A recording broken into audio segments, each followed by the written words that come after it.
Olá, bem-vindos a mais um vídeo em que eu vou dar dicas para viajar no Japão. Vou explicar uma série de coisas sobre o Japão e a cultura japonesa. Eu espero que vocês gostem destes tutoriais. Digam nos comentários se vocês gostam. Eu procuro trazer coisas que são exclusivas do meu trabalho, como consultora especializada na cultura e no património japonês, para que vocês tenham acesso àquilo que normalmente só os meus clientes que solicitam os meus trabalhos têm acesso. Mas aqui no YouTube toda a gente tem acesso a estas dicas. São coisas que não vão encontrar nos pacotes turísticos das agências de viagens, pelo menos da maioria das agências de viagens, porque eles geralmente não têm especialistas, consultores contratados, só revendem pacotes dos outros, grosso modo. Algumas agências fazem os seus pacotes originais, lá está, as que arranjam consultores, como eu ou outros. E então aqui nestes vídeos eu procuro dar-vos as coisas exclusivas, as coisas que eu criei ou que pertencem aos meus programas originais, mas também introduzi-las naquilo que eu acho que podem ser as expectativas de quem quer saber mais sobre o Japão. E neste caso é uma espécie de discos pedidos, porque pediram para eu falar de festivais. Festivais que não podem perder no Japão. Que tipo de festivais há? Há muitos, mas nós já vamos. Então, eu sou a Inês Matos, para quem não segue aqui este canal, subscrevam, peçam as notificações.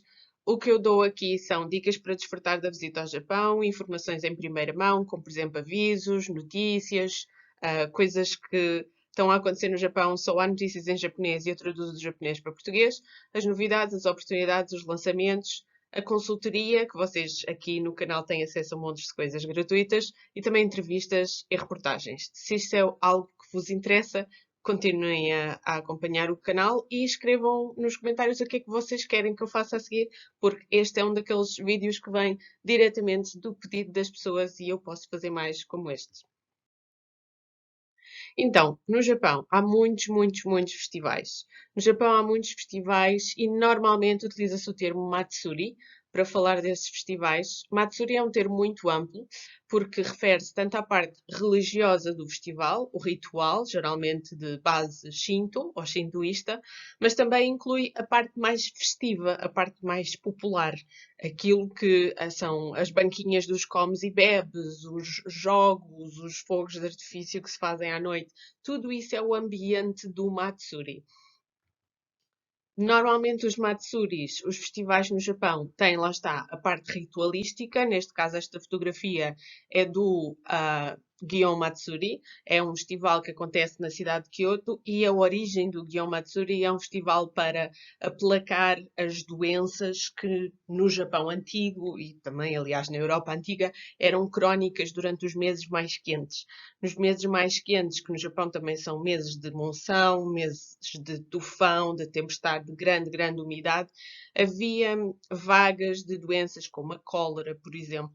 E então desenvolveram-se estes rituais, esta é a história do Gion Matsuri em Kyoto, para aplacar a ira dos deuses e para rezar por saúde e esse tipo de coisas. Há muitos festivais de verão que têm nas suas raízes rituais que têm a ver com afastar as vagas de doenças. Este é um deles. Então as pessoas andam com estes quase andores na rua, que depois é mais complexo do que isso, não é? Depois alguns representam bairros ou partes da cidade ou kamis e semidivindades diferentes, mas andam sempre na rua, estão a ver? Isto é uma coisa que não acontece fechada nos santuários.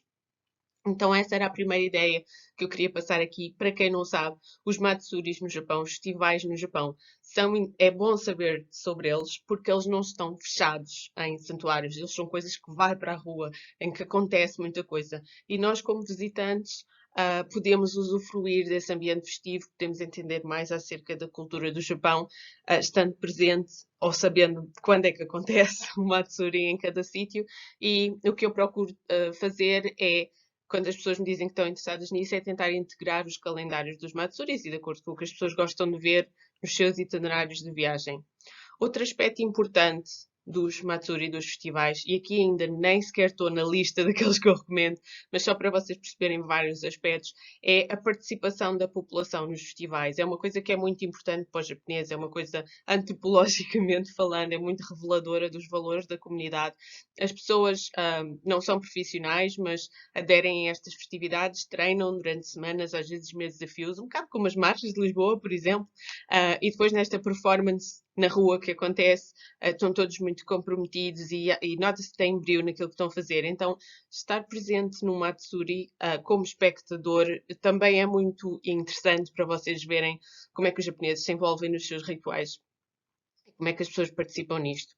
E depois, o outro aspecto que eu queria indicar aqui é que os Matsuris são este ambiente de festa que às vezes dura vários dias e várias noites. E, portanto, se vocês passarem por uma cidade ou uma povoação em que está a acontecer o Matsuri, todas estas fotografias que eu passei aqui são do Gion Matsuri em Kyoto em particular, mas se vocês passarem noutra cidade, noutra povoação em que está a acontecer o Matsuri, o que vai acontecer é que vocês vão ter imensas oportunidades de viverem, experienciarem coisas que são super importantes no Japão, incluindo nos ambientes festivos noturnos. E vocês têm coisas a acontecer na rua muito giras para ver, como estas aqui. Já agora, o Gyomatsuri acontece sempre durante os meses de julho e tem várias datas diferentes para fazerem as paradas nas ruas. E se quiserem saber mais sobre isso e se quiserem integrar a visita ao Japão, incluindo o Gyomatsuri do próximo ano, porque 2020 ficou cancelado.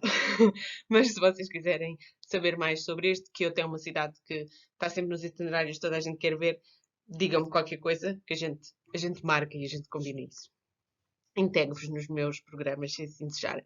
Vou resolver aqui alguns problemas com as luzes. É que por um lado temos a luz do pôr do sol e por outro outras partes mais escuras.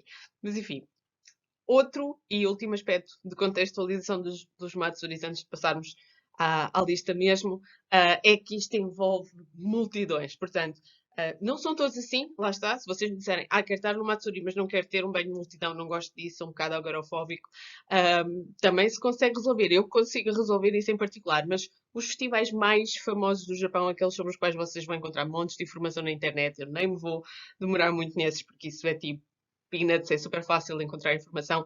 A esmagadora maioria dos famosos são aqueles que têm grandes multidões e, portanto, sim, se vocês querem estar nos mais famosos, preparem-se para estarem num banho de multidão.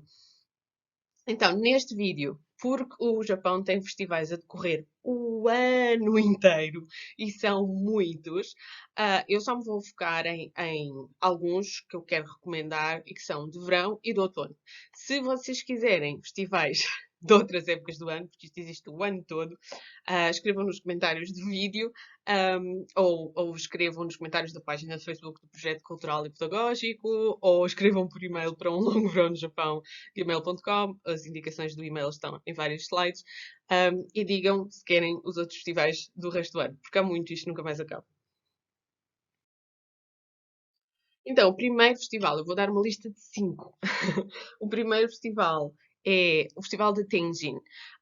Porque é que eu recomendo? Muita gente não faz a mínima ideia que Osaka e arredores é um sítio onde vale a pena passar alguns dias, vale a pena passar algum tempo no itinerário de viagem. Às vezes vão a Osaka, às vezes quase que nem vão, ou então vão só ver o castelo. É questionável, tenho outros vídeos a falar sobre isso. Eu acho que o Festival de Tenjin vale a pena. É no Tenmangu, portanto, que é um tipo de santuário no Japão, já lá vamos. Vocês podem ver que é super central, portanto, se vocês ficarem em Osaka com o objetivo de passarem pelo Castelo de Osaka, quase certeza que vão passar pelo aquele complexo de estações multimodais, portanto tem comboio, metro, autocarro, não sei o quê, que é a zona do Meda, a estação central de Osaka é a zona do Meda, quase certeza que vão passar lá ou vão ter um alojamento mais ou menos por aí. E vocês vão ver que o Tenmangu, onde é a sede, digamos, é o santuário associado ao Festival de Tenji, está ali pelo meio, como aqui no mapa se mostra. Este é um festival, lá está, cuja sua origem, a sua história, está ligada a Tenjin, é o deus académico do saber, portanto, a pessoa que foi deificada dentro do santuário é o Sunagawa no Michizane, que viveu no século IX em Kyoto, e depois em Daisafu, Fukuoka. Os santuários Tenmangu, há vários santuários Tenmangu no Japão todo. Os santuários Tenmangu têm a característica de estarem os seus símbolos. O símbolo animal é a vaca e o símbolo vegetal ou a árvore é o ume. Então, como os terrenos dentro do santuário, porque os santuários hinduístas têm uma espécie de parque ou jardim lá dentro, os terrenos do santuário têm sempre muitas ameixeiras, muitas ume. E as ameixeiras florescem em fevereiro. Aliás, é com a floração das ameixeiras e não das sakura, como muita gente pensa, que começa a primavera no Japão. A primavera japonesa, no calendário tradicional das festividades sazonais do Japão, começa em fevereiro com a floração das ameixeiras. Portanto, se quiserem estar nas celebrações da introdução da primavera no calendário clássico, é sempre nos santuários tem mango. E também é um santuário que também tem o seu festival tradicional entre 24 e 25 de julho, portanto, estes 2 dias. O Tenjin, em particular, de Osaka, decorre nestas datas, 24 e 25 de julho, e sempre que as condições atmosféricas o permitem, é no exterior, só se houver mesmo um tufão ou isso é que é no interior. Portanto, é destes que é também na rua. Este ano, 2020, as coisas foram feitas por diferido, online, mas tudo nos leva a crer que vão voltar a celebrar o festival como sempre o celebraram durante estes séculos todos, porque já existe há 1000 anos, pelo menos, que já se faz esse festival. Esta é outra coisa muito interessante dos Matsuri japoneses. Nós estamos a falar de festividades que se fazem há 1000 anos, normalmente. Portanto, a tradição é infinita.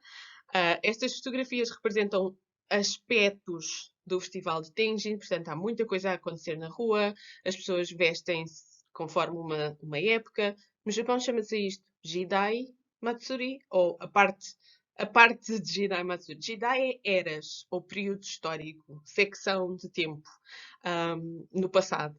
E a parte Jidai Matsuri é a parte em que as pessoas pré-selecionadas se vestem à época e depois fazem uma parada, uma parade, nesse sentido, fazem uma procissão nas ruas em que, de certo modo, representam as histórias daquele santuário e às vezes as histórias também da cidade. E mesmo que o festival tenha outro tema, mas há sempre um certo aspecto de Jidai Matsuri em todos os festivais. Portanto, é muito educativo. Lá está, se vocês estiverem com guia, como eu faço questão sempre de explicar às pessoas quando lá estou, é muito educativo vocês assistirem a estes festivais nas ruas. O Tenjin tem outra coisa que eu gosto muito, que é esta coisa é 2 dias e a noite que está pelo meio. E, portanto, no final do dia, neste caso os homens, que estão equipados desta maneira que vocês podem ver aqui nas imagens, metem-se nos canais. Osaka tem muitos canais e é interessantíssimo ver a história da relação comercial entre Osaka e Kyoto por causa das redes de canais, é uma coisa que eu gosto muito de fazer nas visitas guiadas. Eles metem-se nestes barcos, é muito impressionante, andam pelos canais, estão a ver as fotografias, e depois há coisas que eles têm que fazer, e há o aspecto das lanternas, e é a noite toda de festa, e depois há um mega fogo de artifício no fim. É mesmo uma coisa muito interessante, lá está. Todos os festivais, quando decorrem em cidades grandes, cidades que já têm muito turismo, como Kyoto, como Tóquio, até como Osaka, vocês, se quiserem ir nas datas específicas dos festivais, têm que reservar com muita antecedência, arranjar guias com muita antecedência, porque tudo esgota. Tudo esgota e tudo fica muito caro quando é já perto da época, não é? Por falta de oferta. Segundo festival. O segundo festival que eu quero aqui falar é outro que eu nunca vejo nos pacotes turísticos mainstream, que é o Nebuta, em Aomori. Há vários ditos festivais de Nebuta, porque Nebuta é um tipo de lanterna, já lá vamos. Mas o Nebuta original é de Aomori. O Nebuta original de Aomori é um festival que, lá está, no mapa aqui ao lado do Japão, vocês podem ver na ilha de Honshu, já é mesmo no norte da ilha de Honshu, quase a caminho de Hokkaido, e é um festival que prima pelas Nebuta, por este tipo de lanternas. Originalmente, estas lanternas eram iluminadas lá dentro por tochas e velas, portanto, por fogo verdadeiro. Hoje em dia é um misto. Em algumas cerimónias eles ainda usam fogo, mas normalmente já não usam, por questões de segurança, e usam luz elétrica e baterias e coisas assim para poderem iluminar aquilo por dentro, mas com luz elétrica, portanto já não é perigoso. Mas ainda assim, como a origem dele são estas lanternas iluminadas com fogo, durante muito tempo ele foi considerado um dos festivais do fogo, porque os festivais depois estão classificados no Japão conforme tipologias e festivais do fogo é uma delas. no centro da Aomori, é onde isto acontece, portanto, também, mais uma vez, é numa terra que tem outros pontos de interesse. Eu procurei dar-vos indicações que eu acho que são execuíveis, que são coisas que são boa ideia vocês porem no vosso itinerário para visitar. Se vocês forem a Aomori e se ficarem a Aomori um dia ou dois, não perdem nada por isso, portanto, não vão lá só de propósito para o festival, há outras coisas para vir e para fazer. Mais uma vez, há esta coisa das procissões nas ruas, das parades nas ruas, há muitas Nabuta, estes carros alegóricos, mas que são transportados por pessoas, como vocês podem ver aqui na fotografia por baixo, e são pesadíssimos. Tudo isto é esforço físico, é dar trabalho, oferecer o trabalho e o sacrifício à divindade e aos templos, tal como todos os, tal como todos os festivais religiosos do mundo, não é? Se fizermos o paralelo com a cultura das procissões e do transporte dos andores, esse aspecto é equivalente. Depois, para além do transporte das lanternas propriamente dita, há os festivaleiros das Haneto. Haneto são estas vestimentas super folclóricas, super espampanantes, que é uma coisa que uma pessoa não associa muito à estética japonesa. Se vocês não conhecerem o Japão folclórico, digamos assim, o Japão antropológico e etnográfico, se vocês conhecerem o Japão mais mainstream, se calhar vocês pensam, o Japão estética, minimalismo e não sei o quê. A Neto manda isso pela janela fora. São umas mais malucas que as outras. As vestimentas Haneto são também, neste festival em particular, no Nebuta da Aomori, são aquilo que permite que uma pessoa esteja na rua, no meio da multidão, a dançar, a desfilar e a divertir-se. E a parte boa é que qualquer pessoa com Haneto pode fazer isso, não tem que se pré-inscrever em escolas de associações locais, não sei quê. Vocês têm que comunicar que lá estão, porque eles têm que ter os vossos dados por questões de segurança, mas é uma coisa super fácil de fazer através de um guia ou de um consultor, como eu faço isso, e vocês só têm que alugar o traje, existem sítios para alugar o traje, vocês só têm que alugar o traje no dia do festival, vesti-lo, irem para a rua e festivalar com os outros. Então esta é a parte boa. Há montes de famílias, como vocês podem ver na festa, nas fotos desta festa, que fazem isto, alugam Haneto para eles, pais, mães, crianças, bebés, tudo, escolas, há empresas que fazem disto uma bonding experience entre os trabalhadores. É basicamente uma feel-good experience, andarem na rua no ambiente de festa vestidos daquela maneira e tirarem fotos e serem descontraídos. Toda a gente, lá está, vai para a rua e isto, como é um festival de lanternas e é bonito, sobretudo quando está iluminado, à noite é que isto é mesmo especial. Ainda por cima, as noites de verão são mais agradáveis do que os dias são tórridos e insuportáveis. Então, à noite, estas Nebuta iluminam-se. Lá está, agora mais de uma maneira elétrica do que como no original, iluminada a tochas de fogo, que é um perigo, um perigo de incêndio gigantesco. Reparem que estas lanternas têm formatos diferentes. Então, o que é que elas representam? Tradicionalmente representavam coisas como cenas de teatro kabuki, cenas mitológicas, histórias populares. Hoje em dia há quase um aspecto Carnaval de Torres Vedras nisto, no sentido em que alguns representam políticos ou coisas que passam nas telenovelas ou celebridades ou crítica social. Portanto, já também há nabutas com esses temas mais contemporâneos.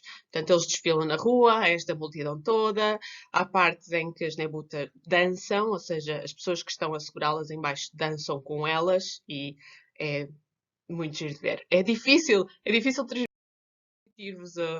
transmitir-vos o quão isto é impressionante. Terceiro é o Kanto Matsuri, em Akita. Este decorre de 3 a 7 de agosto. Estamos a progredir no tempo. E é um festival que também é naquela zona do norte da ilha de Honshu. Portanto, se vocês estiverem a fazer uma paragem por Aomori, é super fácil a seguir irem a Akita ou vice-versa, estarem a Akita e depois irem para Aomori. Super fácil. Aquela zona tem muitas coisas interessantes para fazer. O Kanto Matsuri da Akita é famoso por ter uma componente quase acrobática. Aquilo que vocês estão a ver aqui é num centro interpretativo do festival, portanto, vocês podem estar lá na primeira semana de agosto e ver o festival, ou podem não passar por lá nessa semana, mas irem a um centro interpretativo em que não só há uma exposição a falar acerca do que é o festival e uma série de coisas que se usam no festival, objetos, mas também há a parte performativa, com um calendário de eventos e, no caso de fazer-se uma visita em grupo, tem que dizer qual é o dia e a hora que vai, e depois estão lá as mesmas pessoas que normalmente no festival estão a fazer estas coisas e eles fazem a performance à vossa frente, fazem uma espécie de demonstração para as pessoas verem. É o caso aqui, é um senhor que está a fazer uma demonstração daquilo que ele faz no festival propriamente dito. Se vocês repararem, é uma vara, que é um tipo de cana, é um estalo, que está empoleirada na testa desta pessoa. Eles fazem isto em vários sítios, na testa, no ombro e na anca, pelo menos. Não me lembro de ver noutros sítios. E depois lá em cima tem lanternas. Aquelas lanternas são feitas de papel, de madeira. Lá está, são iluminadas. Originalmente eram iluminadas a fogo. Hoje em dia já é uma mistura. Algumas são a fogo, outras são a lanternas elétricas. Cada uma delas tem mais ou menos entre 1 kg e 1,5 kg. E às vezes eles acumulam 50. São muitas e é muito alto. E depois é uma competição por bairros e associações e representações a ver quem é que consegue fazer a coisa mais acrobática. Preparem-se para as fotografias. Portanto, lá está. São geralmente homens, embora as mulheres neste festival também tenham um papel. Portanto, as mulheres e os homens fazem sempre alguma coisa neste festival. Às vezes é em conjunto, às vezes é todos ao molho, como vemos no anterior. E às vezes os homens têm mais um papel e as mulheres têm outro papel. Neste caso aqui, as mulheres têm um papel mais musical. Já vamos ver. Os homens mais um papel de equilibrismo e de força. Então, no Kanto Matsuri, em Akita, em vários sítios da cidade de Akita, com um calendário que está pré-definido, em vários sítios eles fazem esta performance ao ar livre, ainda num contexto de associações e agremiações diferentes, fazem diferentes performances, e depois há momentos em que estão todos na mesma parade, estão todos no mesmo festival na rua. E como vocês veem, eles estão a equilibrar, neste caso no ombro, se eu não estou em, estão a equilibrar uma série de lanternas e elas estão todas iluminadas, isto é pesadíssimo. Portanto, é questão do equilibrismo e de aguentarem com o peso. E depois vão todos para a rua ao mesmo tempo. E depois é loucura. Isto não pode cair, porque ainda se usa fogo. E não cai, e é impressionante. Porque eles são mesmo bons nisto. E pronto, vocês andam por ali, só visto porque é incrível, é de uma intensidade de ritualística fenomenal. E eles baixam as luzes da cidade, portanto, as lanternas notam-se mesmo. Ruas cheias disto, e depois há os comes, os bebes, a música, há montes de coisas associadas. Isto é imperdível em Akita. Lá está, temos aqui mais alguns exemplos das senhoras flautistas, neste caso, que treinam a parte da música antes, e este é o outro exemplo que eu vos queria dar. Eles fazem isto na testa, no ombro e na anca. Portanto, saltam de um para o outro, do ombro para a anca, geralmente. Sim, e aquilo tudo lá em cima a abanar. É muito impressionante. Portanto, no centro interpretativo, se vocês não puderem ir em agosto e ver, no centro interpretativo vocês veem uma amostra do que é isto. E eles fazem a performance à vossa frente para mostrar como esta vara é flexível e como eles fazem tipo isto dançar também lá em cima. Quarto festival que eu vos quero recomendar, o Tsurugaoka. O Tsurugaoka eu gosto muito, eu vou muitas vezes a Kamakura, levo gente a Kamakura, tenho uma ótima relação com Kamakura, com Yokohama, etc. E o Tsurugaoka Hachimango é um santuário de Kamakura que visito sempre, faço sempre questão de visitar e levar as pessoas a visitar, mas muita gente não lhe liga nenhuma. Kamakura está super convenientemente localizada, está para aí a 1h30 de Tóquio, como vocês podem ver, passam por Yokohama, continuam e vão para Kamakura. Podem ficar lá a pernoitar ou voltar a Tóquio até, pode ser uma day trip se vocês quiserem.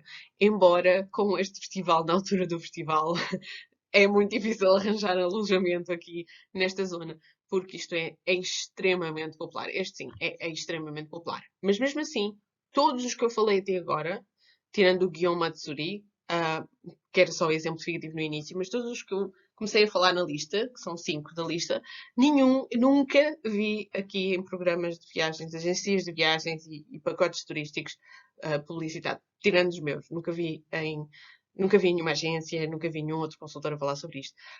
O que eu acho que é uma pena, vocês já vão ver. Então, agora vou fazer aqui um exclusivo, que é, vou explicar mais coisas do que aquelas do festival. Como eu vos disse, faço isto muitas vezes em Kamakura. Então, se vocês observarem o mapa que nós temos aqui ao lado, está indicado Kamakura e depois o símbolo da estação de comboios. Portanto, essa é a estação de comboios. Vocês chegam muito facilmente ali a partir de qualquer das localizações grandes, nomeadamente Tóquio. Como vos disse, entre uma hora e meia, dependendo se arranjam um comboio expresso ou um comboio daqueles que parem todas. Depois existe uma zona que está aqui marcada no mapa, contornada a negro, que é basicamente uma rua muito comprida, cheia de lojas e restaurantes e serviços, que conduz ao Tsurugaoka Hachimango, que é o santuário propriamente dito. Para além disso, e é nesse santuário que se faz este festival, para além disso, Kamakura é conhecida por ter o Kotoku-in, ou talvez vocês já tenham ouvido falar disto como o Daibutsu, o Buda gigante. O Buda gigante de Kamakura, esse sim, é um monumento que muitas vezes se introduz nos roteiros turísticos dos pacotes mais generalistas de viagens ao Japão.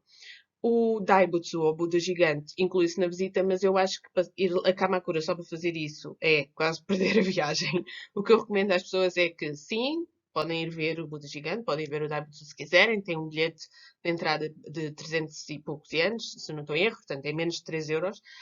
Depois, eu gosto de recomendar às pessoas que, a partir da estação elétrica de Hase, que também está marcada aqui no mapa, é uma espécie de elétrico, é um comboinho, mas mais pequenino, e que vai sempre ao longo da costa, na direção da seta, está aqui indicada a seta no mapa, na direção da seta vocês têm essa linha de elétrico, comboio, sempre ao longo da costa. Vale a pena irem para a frente e depois voltarem para trás, simplesmente, porque estão sempre ao longo da costa. É muito bonito. Há alturas em que passam mesmo resvés a praia e podem até ver um bocadinho do Monte Fuji vista, ainda muito à distância, mas podem até ver. Se vocês quiserem ir à praia, porque aquela zona é uma zona de praia, uma zona de surfistas, uma zona de praia, Yuigahama é uma praia boa. No verão tem montadas muitas estruturas, mas só no verão, porque eles têm época de praia, portanto tem época em que a praia abre e tem época em que a praia fecha. Normalmente abre tipo meados de junho e fecha no fim de agosto, porque depois em setembro já é época das alforrecas e dos tufões e não é seguro andar no mar, não é seguro até andar na praia. Na areia. Então, a Yuigahama, se vocês forem ali entre o final de julho e o final de agosto, vocês têm os bares da praia, têm tudo montado para usufruir da praia, para passar ali um bocado. Para além disso, se vocês caminharem ao longo de Yuigahama, vocês também, num dia claro, num dia de céu limpo, têm vistas do Monte Fuji muito interessantes. Então, este é assim uma espécie de exclusivo de coisas que eu acho que vocês devem fazer quando fazem em Kamakura e não ir só a correr ver o Daibutsu e ir embora. E visitar o Tsurugaoka, claro. Visitar o santuário, claro. Mesmo quando não é a altura do festival. E agora, back to the subject. Vamos voltar ao tema do festival. Então, este festival tem vários rituais ao longo dos dias 14, 15 e 16 de setembro. Logo no dia 14 de setembro, muito cedo de manhã, eles vão fazer um ritual na praia, que é uma espécie de purificação da praia e da costa. É muito interessante porque eles fazem este ritual e depois eles recolhem algas do mar e levam para o próprio santuário e penduram no santuário em vários sítios diferentes e elas ficam a secar de um ano para o outro. Portanto, há uma componente de vida marítima. Não é que Kamakura tenha sido propriamente pescatória, mas a componente marítima sente-se muito ali na vida do santuário. Outra coisa que se sente muito é a componente, digamos que nobiliárquica e militar. Este é um santuário cuja importância se desenvolveu sobretudo através do patronato da classe samurai e até da nobreza japonesa. E o que está associado às práticas do próprio festival é, para além desta procissão de andores, que são os omikoshi, que são os andores nos quais estão as divindades do Tsurugaoka, mas para além disso é o aspecto do tiro ao arco. O tiro ao arco a cavalo, a cavalgar, enquanto cavalgam. Então, esse ritual é um ritual que está associado aos treinos militares durante o período Kamakura propriamente dito, que é um período da história do Japão. Então, hoje em dia é apenas ritualístico, hoje em dia é apenas para se fazer a festa no próprio santuário do Tsurugaoka, mas originalmente isto tinha a ver com o treino militar. Portanto, é uma corrida a cavalo ao longo de uma grande avenida e depois eles têm que atirar uma seta e acertar num alvo enquanto fazem essa corrida a cavalo. Como vocês podem ver, existe uma área para público. O acesso a essa área para público é reservado, requer que a gente contacte quem gere a lotação das pessoas naquele espaço, mas é possível fazê-lo com alguns meses de antecedência. Eu acho que vale a pena estar perto dos cavaleiros, porque vocês veem estes detalhes incríveis das roupas deles, das armas que eles estão a usar, tudo o que eles têm, da cabeça aos pés, são objetos de museu, são objetos feitos à mão, alguns são peças históricas do século XVII, XVIII e outros são réplicas exatas de peças históricas feitas exatamente com a mesma tecnologia e com os mesmos materiais. Portanto, são museus vivos, aliás, todos os festivais são, mas os que incluem este nível de requinte e que estão associados a estas classes mais altas são museus vivos à vossa frente. E eu acho que isso é imperdível. Ir a museus é muito interessante, claro, eu sou historiadora de artes, eu trabalhei em museus. Ir a museus é muito, muito interessante, sobretudo numa visita guiada, com alguém a explicar-vos aquilo, mas um museu vivo a acontecer à nossa frente é uma coisa que no Japão, felizmente, é super é acessível fazê-lo no itinerário. Quinto, e vamos terminar a lista dos santuários, dos festivais, já ia dizer dos santuários, que essa é outra lista, dos festivais que eu acho que vocês não podem perder, o Okunchi, de Nagasaki. Ok, quem segue este canal sabe que eu estou sempre a falar em Nagasaki, ok? Mas sim, está bem, eu estou a cobrir o território japonês todo, só podia escolher 5, tentei espalhar as coisas. E não podia deixar de falar do Okunchi de Nagasaki. O Okonchi Nagasaki é um festival que eu vou me controlar e vou dizer pouco, eu juro. É um festival que existe desde o século XVII. Ele foi tecnicamente instalado para forçar a população de Nagasaki a adotar os rituais shinto-budistas e abandonar as práticas cristãs que tinha naquela altura, porque era uma cidade cuja população estava muito misturada com já as culturas trazidas pelos ocidentais, entre elas as práticas do cristianismo e vários outros aspectos. E quando eu digo misturada, digo mesmo misturada. E para não me alongar muito, o que é que acontece? Vocês vêm aqui ao lado o mapa de Nagasaki na zona dentro da área amarela, portanto tem aquela linha amarela que eu acrescentei, é mais ou menos os contornos da Nagasaki antiga, na altura em que a cidade só tinha essa área, e o Suwa Shrine, o santuário de Suwa, vocês conseguem ver onde é que ele está, porque eu marquei lá com um X. Portanto, este santuário estava quase às portas da cidade, numa zona onde os caminhos que vão dar a Nagasaki também entram na cidade. Está super integrado no centro histórico, portanto, se vocês passarem algum tempo em Nagasaki, o Suwa Shrine está sempre integrado nas visitas ao centro histórico. Nesta fotografia, vocês veem um dos aspectos da celebração do Okunchi. O Okunchi é um festival que acontece no início de outubro, na cidade de Nagasaki. Ainda está completamente verão, é super quente, vamos ter dias de 30 graus à vontade no início de outubro em Nagasaki. Portanto, as pessoas ficam na rua à chapa do sol, é preciso levar chapéu de chuva, protetor solar, essas coisas, muita aguinha e tal. Quem consegue ficar nestas zonas é quem reservou previamente. Portanto, o festival, mais uma vez, acontece dentro do santuário e na cidade toda. Há venues, portanto, há sítios em que vocês têm que comprar bilhete para entrar e para ver as performances e incluindo este que está aqui na fotografia, e há outros sítios em que vocês veem as coisas a acontecer na rua. Esta é uma parte da escadaria e da bancada de assistência dentro do próprio santuário Suwa.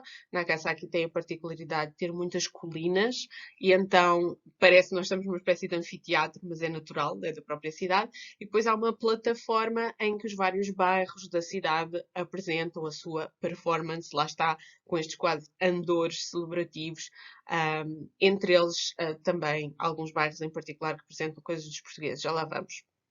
Então, há várias etapas deste Festival do Okunchi. 3 e 4 de outubro é o Niwamise, em que cada um dos bairros, tipo, abre as portas aos visitantes. As pessoas vão geralmente aos estabelecimentos comerciais, como restaurantes, cabeleireiros, estão a ver, estabelecimentos comerciais, e vão ver aquilo que são as doações desses estabelecimentos ao santuário. Portanto, eles apresentam ao público aquilo que eles vão doar ao santuário, que são bens, que são géneros, que são coisas que têm valor monetário, e as pessoas andam por ali, comes e bebes e ver os amigos e também às vezes dão doações a associações e grêmios para eles montarem este espetáculo, comprarem os fatos, etc. Portanto, é a altura em que as pessoas veem o que é que os outros prepararam para fazer e recolhem os donativos. É muito importante para a sustentabilidade da continuação da realização destes tipos de festivais. Depois, 5 e 6 fazem as performances dentro de cada machi, dentro de cada bairro. 7 e 8 e 9 fazem dentro do sua ginja e fazem também na rua. É muito tempo de festa. E durante o verão andaram a treinar. Portanto, quando nós vamos, ou seja, quando eu vou com os meus grupos durante o verão, nós vemos-los treinar na rua para o festival. Portanto, vemos na mesma, porque eles já estão numa fase de preparação muito avançada.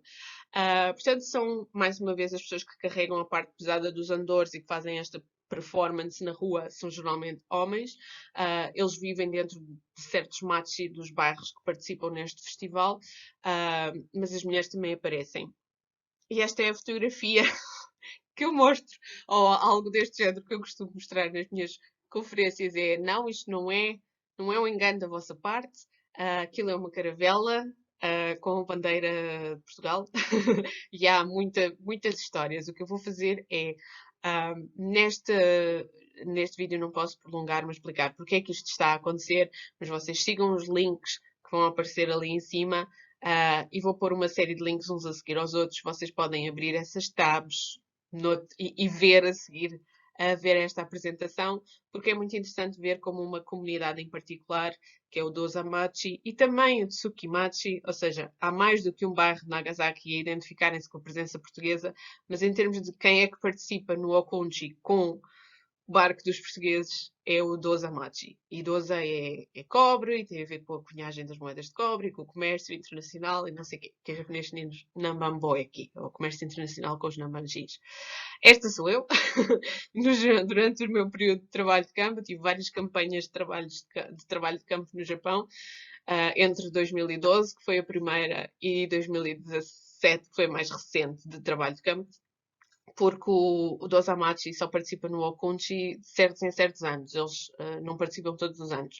Aqui sou eu no meio da comunidade das pessoas que estavam a treinar naquele dia. Nós estamos perto do edifício onde está a Associação de Amizade Portugal-Japão, que é no 18 Bank, é no topo do edifício do chamado 18 Bank, e eu, como estava a fazer trabalho de campo durante todo o período em que eles estavam a fazer os ensaios, e depois durante o festival e não sei o quê, e acompanhar a comunidade e a fazer investigação, eles acabaram por me dar as t-shirts da associação local, e eu literalmente vestia a camisola, literalmente vestia a camisola deles, e sempre que estava com eles a fazer trabalho de campo, estava com a camisola.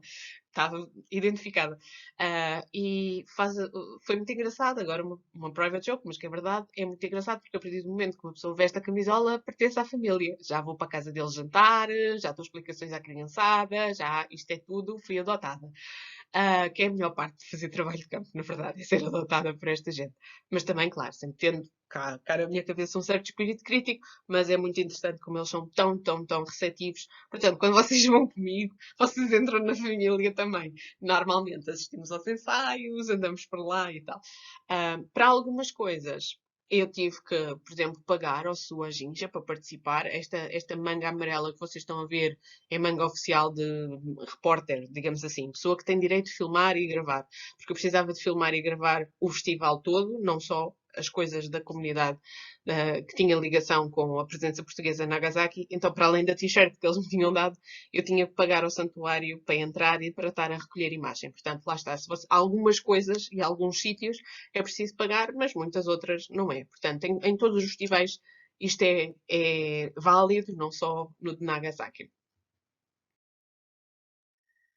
Se vocês quiserem saber mais sobre o projeto cultural e pedagógico Japão em Portugal, que é o meu projeto cultural e pedagógico, vocês consultem a página no Facebook. Tem sido através do Facebook, que é uma coisa super fácil de instalar e de atualizar e de chegar a toda a gente. Tem sido a plataforma que eu encontrei mais vasta de divulgação de cultura japonesa em Portugal e de relação entre Portugal e o Japão, ao nível das artes, da cultura, do património cultural, da história, das aulas de língua japonesa, de tudo. Portanto, se quiserem estar a par, sigam a página do Facebook, está em meu nome, Inês Carvalho Matos, e em nome do Projeto Cultural e Pedagógico Japão em Portugal. E comentem e recomendem se puderem.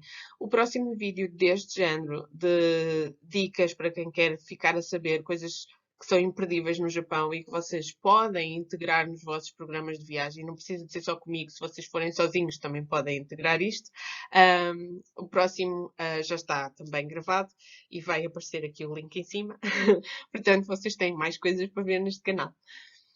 Um grande beijinho e até ao próximo vídeo.